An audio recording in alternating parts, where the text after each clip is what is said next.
I stood in front of my childhood home, watching as the bright orange for sale sign was hammered into the frozen ground. My mother's scream echoed from inside the house, a sound that would have broken me 6 months ago. But today, as the winter wind cut through my coat, I felt nothing but the cold satisfaction of justice finally served. My father ran out onto the porch, his face red with rage and desperation. He was shouting something about family, about forgiveness, about how I was destroying everything. But all I could see was that closed door from Christmas Eve, still fresh in my memory like an open wound. The door my own sister had slammed in my face while my parents sat inside, laughing and warm, pretending I didn't exist. If you're watching this, please hit that subscribe button and turn on notifications. This story gets a lot more intense, and I promise you'll want to hear how I went from being my family's ATM to the woman who finally said enough. Drop a comment below if you've ever felt used by the people who were supposed to love you most. Now, let me take you back to where this all started. It began 3 years ago when I bought my parents their dream home. I was 28, a successful financial analyst at one of the top firms in Chicago, and I had just closed the biggest deal of my career. The bonus was substantial, life-changing really, and my first thought wasn't about myself. It was about my parents, who had spent their entire lives in a cramped 2-bedroom apartment, always dreaming of a house with a yard, a fireplace, maybe even a small garden. I remember the day I told them. We were sitting in that cramped kitchen, and I slid the house listing across the table. My mother cried. My father hugged me so tight I thought my ribs would crack.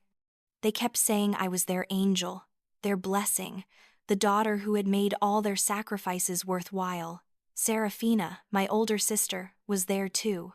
She smiled, but it didn't reach her eyes. I should have noticed that smile. The way it twisted at the corners with something that wasn't quite happiness. The mortgage was in my name, of course. I had the credit, the income, the stability. My parents had nothing but their Social Security checks and a small pension that barely covered groceries. I told them not to worry, that I would handle the payments, that this was my gift to them. I worked 80-hour weeks, took on extra projects, skipped vacations. Every month, like clockwork, I transferred the mortgage payment, the property taxes, the homeowner's insurance. I never complained. I never asked for thanks. I just wanted them to be happy. Serafina had always been different from me. Where I buried myself in spreadsheets and financial models, she flitted from job to job, relationship to relationship, always looking for the next exciting thing. She was beautiful in that effortless way some people are, with long, dark hair and eyes that could convince anyone of anything. My parents adored her, excused her failures, celebrated her smallest victories. When she forgot their birthdays, it was because she was too busy living life. When I forgot to call for a single day, it was because I had become cold and career-obsessed. I told myself it didn't matter. I told myself I was the responsible one, the one who would always be there, and that was its own reward. I was lying to myself. But I didn't know it yet. 2 years into the mortgage, Serafina called me. She had met someone, she gushed, someone special. His name was Craig, and he was sophisticated, successful, everything she had ever wanted. They had met at some charity gala she had crashed with friends. He was a consultant, she said, worked with high-net-worth individuals, helped them protect their assets. She was in love. I met Craig at Thanksgiving that year. He was handsome in a calculated way, with silver-touched hair and an expensive suit that probably cost more than my monthly rent.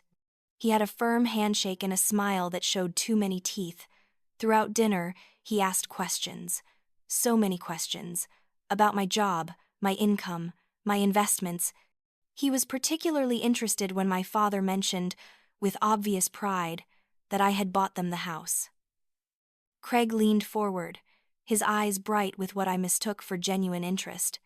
He started talking about asset protection, about how dangerous it was to have property in one person's name, about estate planning and liability shields. He suggested, very smoothly, that it might be wise to transfer the house into a family LLC, something that would protect it from lawsuits, from creditors, from any potential disasters. My parents nodded along, impressed by his knowledge. Serafina gazed at him like he was delivering the Sermon on the Mount. Something felt wrong, but I couldn't put my finger on it. The way his eyes lingered on the house's appraisal documents my father had foolishly left on the coffee table. The way he steered every conversation back to money, to assets, to wealth. I made a mental note to look into him later, but life got busy. A new project at work consumed me, and I let it slide. That was my first mistake. 6 months later, Serafina announced her engagement. The wedding was planned for the following summer, a lavish affair that she expected me to help fund. I wrote the check without hesitation, even though it meant postponing my own dream of buying a condo downtown. I was her sister. This is what family did. But things started to shift. My parents' calls became more frequent, but they weren't checking on me anymore. They wanted to know when the next mortgage payment was coming. They asked about my bonus, about my savings. My mother started sentences with "Craig says" and ended them with requests for money. When I visited, Craig was always there, sitting in my father's favorite chair, offering unsolicited advice about my investment portfolio, my career choices, my life. I felt myself becoming invisible in the home I had bought. Family dinners became strategic planning sessions where Craig held court, discussing his big plans, his business ventures, his vision for growing the family's wealth. My contributions were dismissed. My concerns were labeled as pessimism. Serafina would place her hand on Craig's arm and smile that same twisted smile, and I would feel smaller and smaller. Then came the incident at Christmas Eve. I had been sick for 3 days, a brutal flu that left me feverish and weak. But it was Christmas, and I had promised my parents I would be there. I pushed through the illness, drove through a blizzard that should have kept me home, my trunk loaded with expensive gifts I had carefully chosen over weeks. A top-of-the-line espresso machine for my parents, a designer handbag for Serafina, a bottle of rare scotch for Craig. The roads were treacherous, white walls of snow reducing visibility to almost nothing.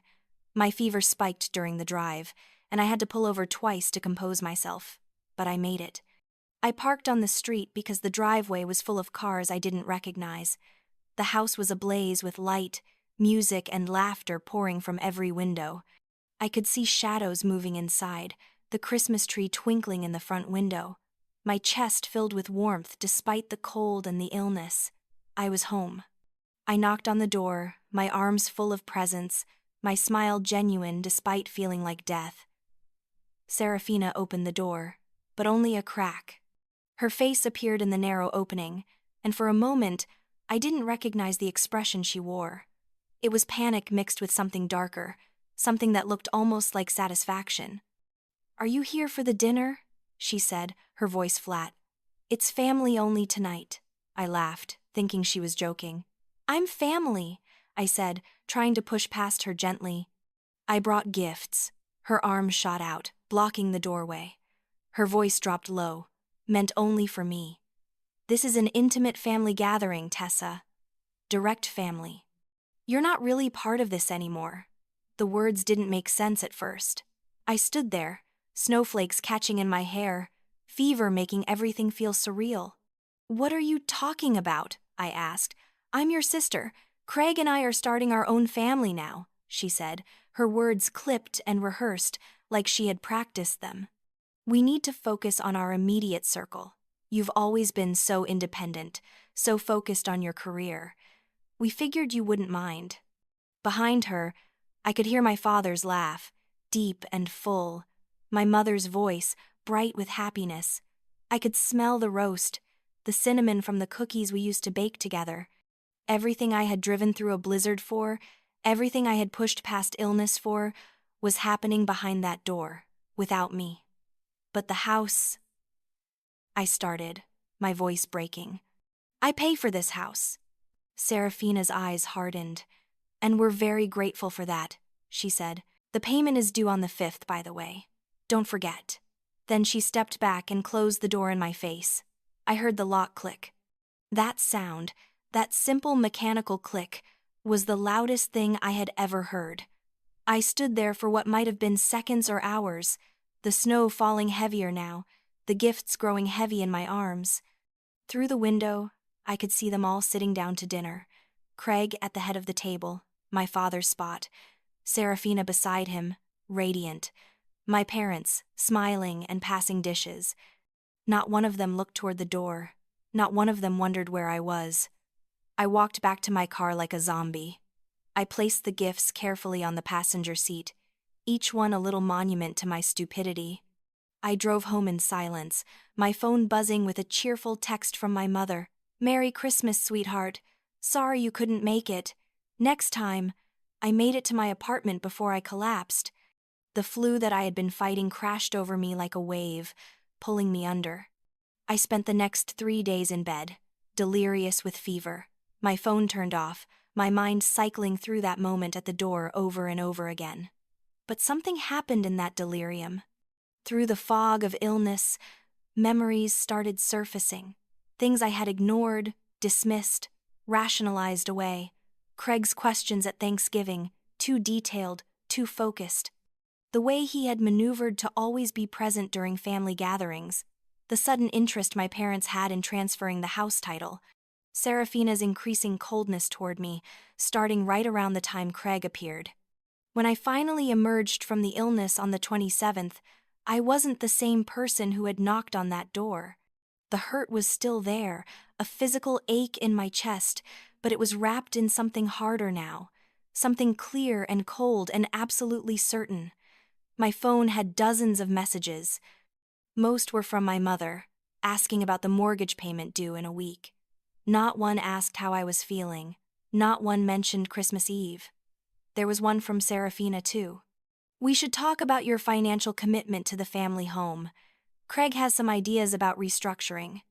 I sat at my kitchen table, still weak from the flu, and I started to think like the financial analyst I was. I pulled out every document related to the house. The mortgage papers, the title, the payment history. Everything was in my name. Everything. Legally, morally, financially, that house was mine. I had given it to them out of love, but I had never actually transferred ownership. I thought about Craig's interest in transferring the title. I thought about his smooth talk of LLCs and asset protection. I thought about how Serafina had delivered her rejection of me, practiced and cold, and how my parents had gone along with it, choosing a man they had known for less than a year over the daughter who had given them everything. That's when I called Julia. Julia Chen was the best lawyer I knew, a woman who had clawed her way to senior partner at a top firm through sheer brilliance and an absolute refusal to accept nonsense. We had worked together on several corporate deals, and I trusted her completely. When I told her what I needed, her first question wasn't about the law. It was about me. "Are you sure?" she asked. Family cases get messy. They get personal. Once you start this, there's no going back. "I'm sure," I said, and I was. For the first time in years, I was completely, absolutely sure. Julia moved fast. First, she hired a private investigator, the best in the city. Someone who could dig into Craig's background, his finances, his history. Something about him stank, and I needed to know what it was.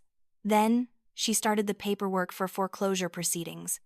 Not because I wanted to take the house immediately, but because I needed leverage, needed them to understand that their assumptions about my unconditional support were over. While Julia worked the legal angles, I did my own investigation. I was, after all, a financial analyst. I knew how to track money, how to spot patterns, how to see the truth hiding in numbers. I started with Craig's social media, going back years. What I found was strange. His accounts only went back 2 years. Before that, nothing. No digital footprint, no history, no past. For a man who claimed to be a successful consultant in his 40s, that was impossible. I expanded my search. I looked for business registrations, LLC filings, professional licenses. I found a Christopher Craig who had been involved in a real estate fraud case in Oregon 4 years ago. The photo was grainy, but it could have been him. I dug deeper. I paid for background check services, court records, anything I could find. 3 days later, I had my answer. Craig wasn't Craig at all. His real name was Christopher Donovan Craig, and he had a record. 2 convictions for defrauding elderly investors in a real estate scheme. He would befriend wealthy families, particularly those with aging parents and substantial assets. He would romance a family member, usually a daughter, gain their trust, and then systematically convince them to sign over property to shell companies he controlled. Then he would drain the equity and disappear.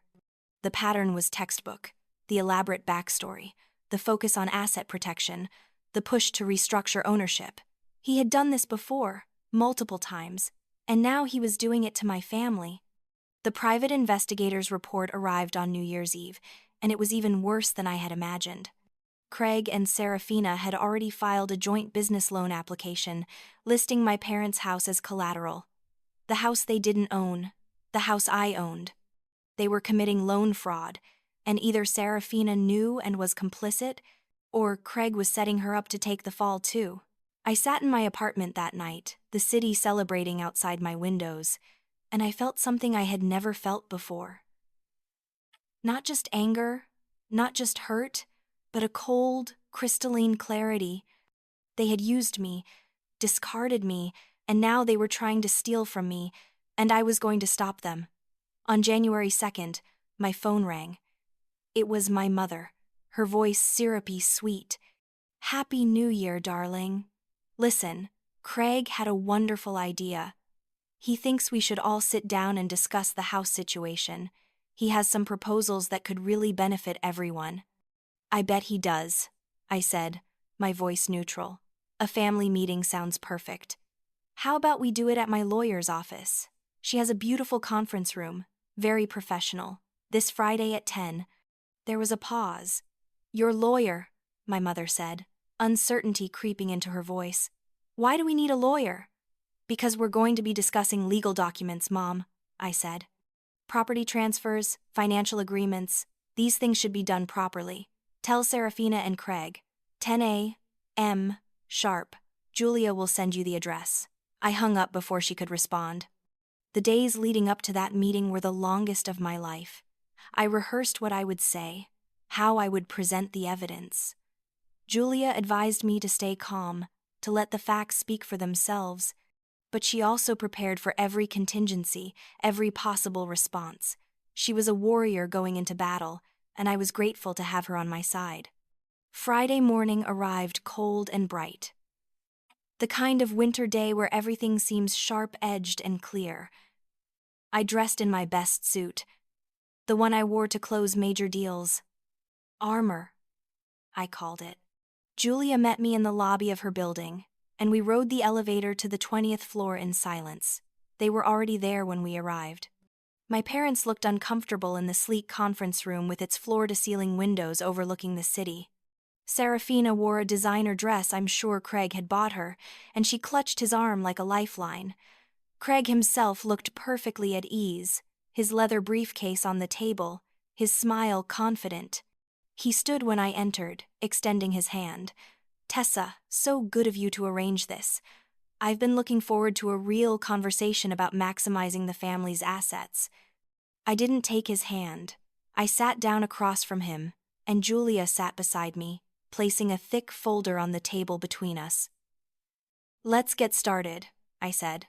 Craig launched into his presentation like he was pitching to investors.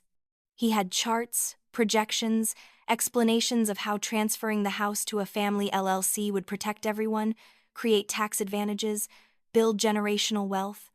He was smooth. I had to give him that. My parents nodded along, clearly having heard this speech before. Serafina watched me with an expression I couldn't quite read. When he finished, there was a moment of expectant silence. My mother looked at me with hope in her eyes. "Your sister's fiancé is brilliant, isn't he? This could really secure our future." I turned to Julia. She nodded. I opened my folder. "That's an interesting presentation, Craig," I said, my voice level. "Or should I call you Christopher?" His smile faltered, just for a second. "Excuse me, Christopher Donovan Craig." I continued, sliding a document across the table. Born in Portland, Oregon. Convicted of real estate fraud in 2018 and 2020. You served 18 months for defrauding 3 elderly couples out of their homes through a scheme where you convinced family members to transfer property to LLCs you controlled, then drained the equity and disappeared. The silence in the room was absolute. Serafina's face went white. My father's mouth opened and closed without sound. My mother looked like she might be sick. Craig's mask slipped. His face hardened, the charming smile replaced by something cold and calculating. "That's ridiculous," he said. "Those charges were dropped." "Convicted," I corrected. "I have the court records.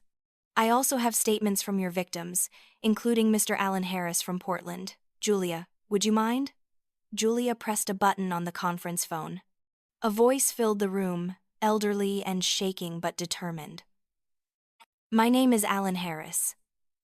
In 2019, a man named Christopher Craig convinced my daughter to transfer our family home into an LLC he managed. He told us it was for asset protection. Within 6 months, he had taken out loans against the property, drained over $200,000 in equity, and disappeared. We lost everything. We lost our home, our savings, and very nearly lost each other. My daughter still blames herself." I watched Craig as the voice played. He wasn't looking at me anymore. He was looking at the door, calculating his exit.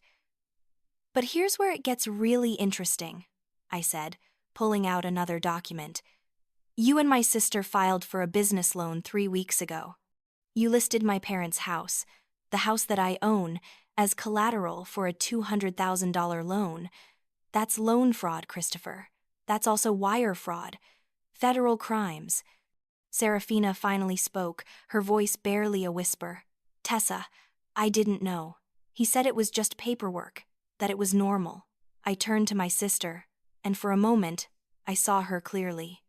Not the perfect, beautiful, favored daughter, just a woman who had been desperate for love and validation, desperate enough to ignore every red flag, every warning sign. In another life, I might have felt sorry for her. "Did you know about Christmas Eve?" I asked. "Did you plan that with him, or did he convince you it was a good idea to humiliate me?" She looked down at her hands. "I was jealous," she whispered. "You were always so successful, so together. And when Craig said we needed to establish ourselves as the central family unit, that we needed to show we were in charge, I thought, you thought pushing me out would make you more important." I finished. "You thought if you could hurt me, you would matter more." Tears started streaming down her face, but I felt nothing. I turned back to Craig. "Here's what's going to happen," I said. "I'm providing all of this evidence to the State Attorney General's office. They're very interested in your activities, Christopher, Mr.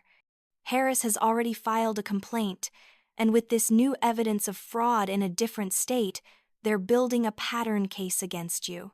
You're not just looking at civil penalties, you're looking at serious prison time."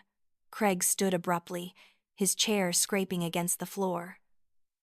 "You can't prove any of this. It's all circumstantial." Julia smiled, and it wasn't a nice smile. "Actually, we can. We have the loan application with forged signatures. We have witness statements from your previous victims. We have financial records showing your pattern of behavior, and we have Tessa's testimony about your attempts to manipulate her into transferring property. The district attorney's office is very interested in talking to you." Craig grabbed his briefcase. "You'll regret this," he said, looking at me with pure hatred. "All of you will regret this." "Get out," I said quietly. "And if you contact any member of my family again, I'll file for a restraining order before you can blink." He left, the door slamming behind him. In the silence that followed, Serafina buried her face in her hands, sobbing. My parents sat frozen, the reality of what had almost happened finally sinking in. My mother reached for my hand. "Tessa, sweetheart, we didn't know. We would never have." I pulled my hand away. "Christmas Eve," I said. "You chose him over me." You let Serafina turn me away from a house I paid for, on a night when I was sick and driving through a blizzard to bring you gifts. You didn't even ask where I was. My father's face crumpled. We thought you had chosen not to come. Serafina said you called, said you were too busy with work. I looked at my sister, who was still crying. Did you tell them that? She nodded, unable to speak. So you lied to them, I said. You manipulated them, just like Craig manipulated you. And you know what the worst part is? I would have forgiven you. If you had come to me, if you had admitted what you did, if you had asked for help with Craig, I would have helped you. But you didn't. You tried to steal from me instead. I pulled out the final document, a listing agreement. As of this morning, the house is on the market, I said. The for sale sign goes up this afternoon. You have 30 days to vacate, my mother gasped. Tessa, you can't. Where will we go? That's not my problem anymore, I said, standing up. For 3 years, I sacrificed for you. I worked myself to exhaustion to give you the life you wanted. I put your happiness before my own. Every single time. And the moment I needed you, the moment I showed up sick and vulnerable, you slammed a door in my face. So now I'm closing a door of my own. I walked to the door, Julia gathering her materials behind me. Tessa, please, my father said, his voice breaking. We're sorry. We made a terrible mistake. I paused at the door but didn't turn around. Yes, you did. And now you get to live with the consequences. Just like I had to live with being rejected by my own family on Christmas Eve. I left them there, in Julia's conference room, 20 floors above the city. I left them with their tears and their regrets and their sudden realization that I was serious. As the elevator descended, Julia looked at me.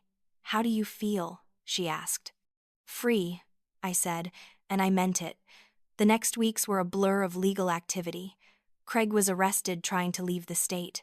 The evidence we provided, combined with testimony from his previous victims and Serafina's eventual cooperation, was enough for the district attorney to file multiple charges. He was looking at serious prison time. The house sold faster than I expected. It was a good property in a good neighborhood, and despite the rushed timeline, I got a fair price. More than fair. Actually, enough to pay off the mortgage, cover all the legal fees, and leave me with a substantial amount left over. My parents called constantly at first. Then the calls became less frequent. Then they stopped. Serafina sent letters, actual handwritten letters, apologizing, explaining, begging. I read the first few, then stopped opening them. There was nothing she could say that would undo what she had done. I used the money from the house sale to finally buy my dream condo. Top floor, floor-to-ceiling windows, a view of the lake that took my breath away every morning. I bought new furniture, expensive pieces that I chose for myself, not for anyone else. I took a month off work and went to Italy, something I had always wanted to do but had never prioritized. In Florence, standing in front of the Duomo, I felt something shift inside me. The anger that had sustained me, that had driven me through the confrontation and the aftermath, began to ease, not disappear, not entirely, but soften around the edges. I realized that I had been carrying the weight of my family's happiness for so long that I had forgotten what it felt like to just be myself. When I returned to Chicago, there was a letter waiting. From Serafina, but different from the others. No excuses, no justifications. Just a simple acknowledgement of what she had done and the damage it had caused. She had gotten a job, she wrote. Actually, 2 jobs. She and our parents had moved into a small apartment in a less expensive neighborhood. She was paying her own way for the first time in her life, and it was hard, but it was honest. I didn't respond, but I kept the letter. 6 months after the confrontation, Julia called me. There's been a development, she said. Your parents want to meet. No pressure, no agenda. They just want to see you. I agreed, surprising myself. We met at a neutral location, a coffee shop downtown. They looked older, smaller somehow. My mother's hair had gone grayer. My father's shoulders were more stooped. They sat across from me, holding hands like they needed each other's support to get through this. "We're not asking for anything," my mother said immediately. "We just wanted to see you, to tell you in person how sorry we are." "Sorry doesn't fix it," I said. "We know," my father replied. "We know we can't undo what we did. We chose a con man over our own daughter. We let Serafina manipulate us, but that's not an excuse. We should have known better. We should have protected you. We lost the house," my mother said. "But we deserve to lose it. What we can't stand is that we lost you." I looked at them, these people who had raised me, who had once been my whole world. The hurt was still there, probably always would be. But beneath it, I found something else. Not forgiveness, not yet. But maybe the possibility of it. Someday. "I'm not ready," I said honestly. "I'm not ready to have you back in my life the way things were. I don't know if I'll ever be ready for that." "We understand," my father said. "Can we ask just one thing?" I nodded. "Don't shut us out completely," my mother said. "Maybe we could do this sometimes. Just coffee. Just talking. Let us show you that we've changed." I thought about it, really thought about it, and then I surprised myself again. "Once a month," I said. "Here, at this coffee shop. 1 hour. If you're late, if you ask me for money, if you make excuses for what happened, I'm done. Permanently." They agreed so quickly it was almost comical. We started meeting, awkward at first, painful sometimes. They told me about their new life, smaller and harder but somehow more honest. They worked part-time jobs, budgeted carefully, learned to live within their means. Serafina was changing too, they said, becoming more responsible, more aware. I didn't ask about her. I wasn't ready for that conversation yet. A year after everything fell apart, I ran into Serafina at a grocery store. She was in jeans and a simple sweater, her designer clothes apparently long gone. She looked tired, but somehow more real than I had ever seen her. "Tessa," she said, stopping her cart. "I won't bother you. I just wanted to say that I'm proud of you. For standing up for yourself, for not letting us destroy you." I studied her face, looking for the manipulation, the angle. "I didn't find one. I'm working on myself," she continued. "Therapy, mostly. Trying to understand why I was so threatened by your success that I let a con man convince me to betray you. I know sorry isn't enough. I know I can't fix what I broke. But I'm trying to become someone who wouldn't do that again." "Good," I said, and I meant it. I moved to walk past her, then stopped. Serafina. She turned back, hope and fear mingling in her eyes. "If you ever really change, if you ever really become that person, maybe we can talk." "Not now. But someday." She nodded, tears in her eyes. "Someday," she repeated. 2 years after Christmas Eve, I sat in my condo, looking out at the lake, and took stock of my life. I had been promoted to senior analyst. I had friends, real friends who valued me for myself, not for what I could do for them. I had taken up painting, something I had always wanted to try. I was dating someone kind, someone who didn't ask about my finances or my assets, who just seemed to enjoy spending time with me. My monthly coffee dates with my parents had become less painful, even occasionally pleasant. They had learned not to ask for things, not to expect me to solve their problems. We talked about books, about current events, about their struggles and small victories. I had helped them once more, but on my terms. I bought them a small condo in a retirement community, put it in their names, and made it clear that this was the last financial assistance they would ever receive from me. They accepted gratefully, humbly, and they had kept their word. No more requests, no more expectations. Serafina and I had coffee too, eventually. Twice a year, carefully scheduled, boundaries firmly in place. She had stayed with her jobs, had gone back to school, was building a life that was hers and not dependent on anyone else. She had apologized more times than I could count, and slowly, painfully, I had started to believe that she meant it. We would never be close, probably never trust each other completely, but we were learning to be civil, even friendly in small doses. The door I had slammed that day in Julia's office had stayed closed, but I had opened a window, let in some light and air. On my terms, at my pace, with my boundaries firmly in place. I thought about that Christmas Eve sometimes, standing in the snow with gifts in my arms and a closed door in my face.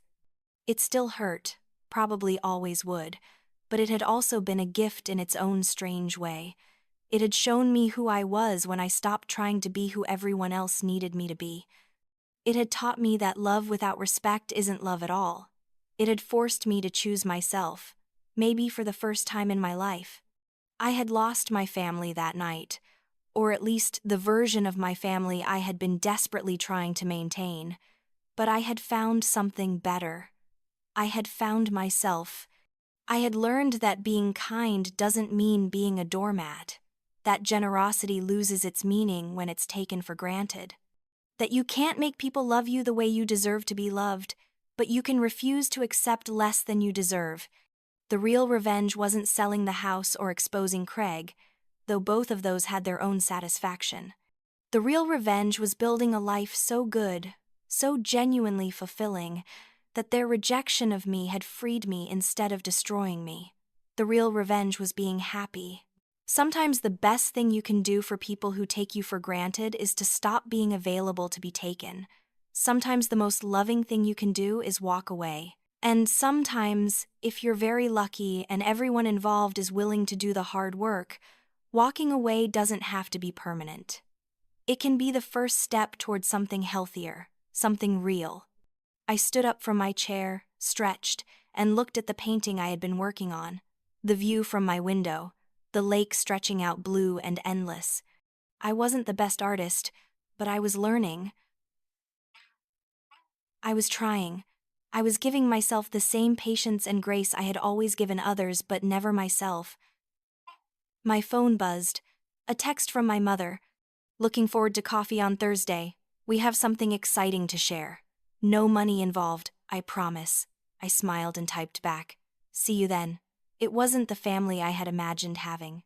It wasn't the fairy tale of unconditional love and unwavering support, but it was real, and it was honest, and it was built on a foundation of respect instead of obligation. And that, I had learned, was worth more than any mortgage payment, any gift, any sacrifice. I had spent so much of my life trying to buy love, trying to earn worth, trying to prove I deserved a place at the table. Now I knew the truth. I didn't need a place at their table.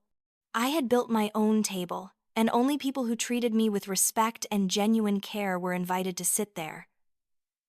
The woman who had stood in that snowstorm, broken and betrayed, would barely recognize me now. She had been so desperate for approval, so convinced that her worth came from what she could provide for others. I wished I could go back and tell her that she was enough, exactly as she was. That the people who made her feel otherwise were the ones with the problem, not her. But I couldn't go back. None of us can. All we can do is move forward, learn from the pain, use it to build something stronger. And that's exactly what I did. So here's what I learned, and here's what I want you to take away from this. Your worth is not measured by what you give to others. Your value doesn't increase because you sacrifice yourself on the altar of someone else's comfort. The people who truly love you won't need you to prove it by destroying yourself. And if they do, they don't actually love you. They love what you can do for them. Learn the difference. It could save your life. Have you ever been made to feel worthless by the people who were supposed to love you most? Have you ever sacrificed everything only to be treated like nothing? Drop your story in the comments. You're not alone. And if this story resonated with you, hit that like button and subscribe. Sometimes knowing someone else survived the same betrayal is the thing that gives you the strength to survive yours.